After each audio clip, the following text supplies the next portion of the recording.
J'étudie à moitié, je travaille à moitié. C'est vrai qu'en ayant ici, on a quand même un petit loyer, mais c'est pas grand-chose comparé à la vie en ce moment à Genève. Donc, c'est vrai que ça nous permet un peu de vivre plus à notre rythme, quoi.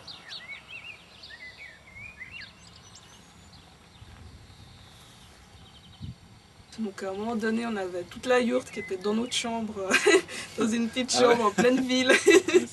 Donc là, ça nous a bien motivés pour trouver un terrain quand même. Et puis après, à partir du moment qu'on avait la yourte, je crois au bout de 3 mois, on a trouvé, enfin on a pu s'installer 3 mois après.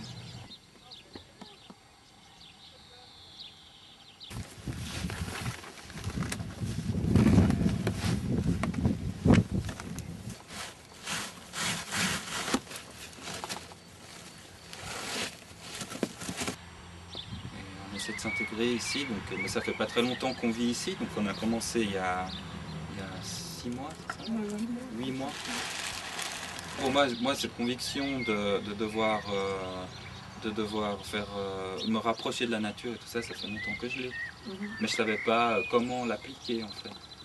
C'est grâce au voyage en fait qu'on a réussi à voyage, concrétiser on un a petit peu. eu l'occasion de vivre sous une yourte, et puis là on a vu que c'était vraiment... rien que l'espace rond, ça donne une atmosphère vraiment spéciale, donc ça nous a tout de suite plu, quoi. Donc ça s'est mis en place assez facilement, quoi, finalement. On n'a pas eu trop de bâtons dans les roues, donc j'ai l'impression que c'était ça qu'on devait faire, quoi. Des fois quand on voit que les choses, même pour trouver le terrain, on dit toujours que c'est compliqué.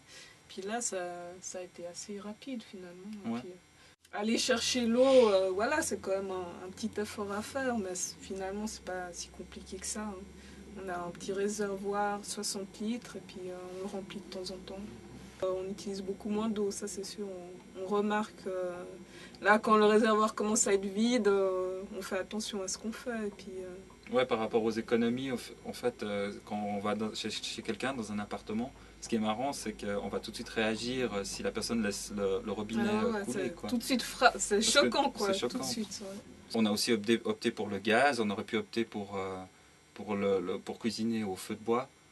Mais on a essayé au début, mais quand on a voulu cuire un bol de riz, et puis ça nous a pris 2 heures. Donc, Puis après, on a aussi installé un frigo à gaz. Bon, ça depuis pas longtemps, parce qu'en hiver, on avait un grand frigo, il suffisait d'ouvrir la porte.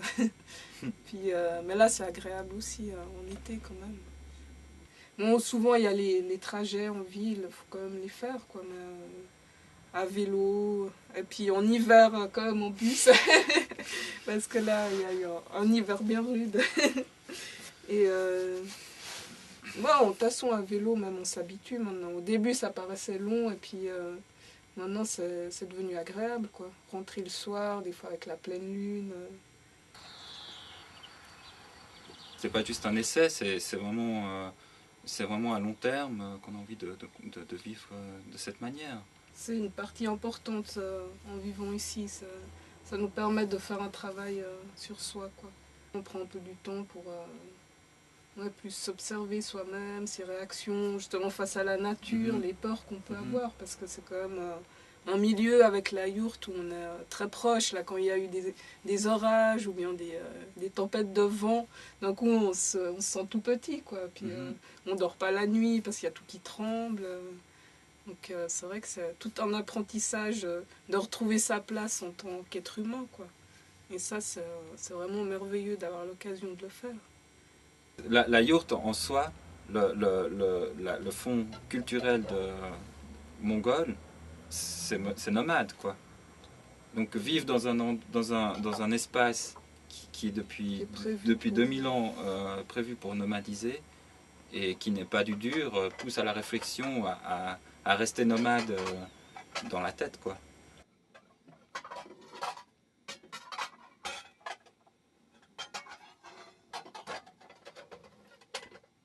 Officiellement, les yourtes, les caravanes, les bateaux, c'est pas considéré comme des vrais lieux de vie.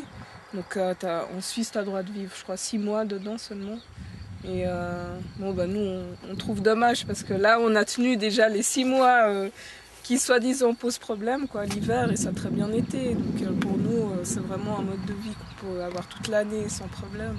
Mais si on n'agit jamais, et c'est peut-être un peu le problème en Suisse, quoi, c'est qu'on reste toujours dans une sorte d'inertie due à trop de réflexion, ou je sais pas, et trop de confort, devenir un peu plus impulsif, et puis à ce moment-là, ben, les choses commencent à se concrétiser, quoi.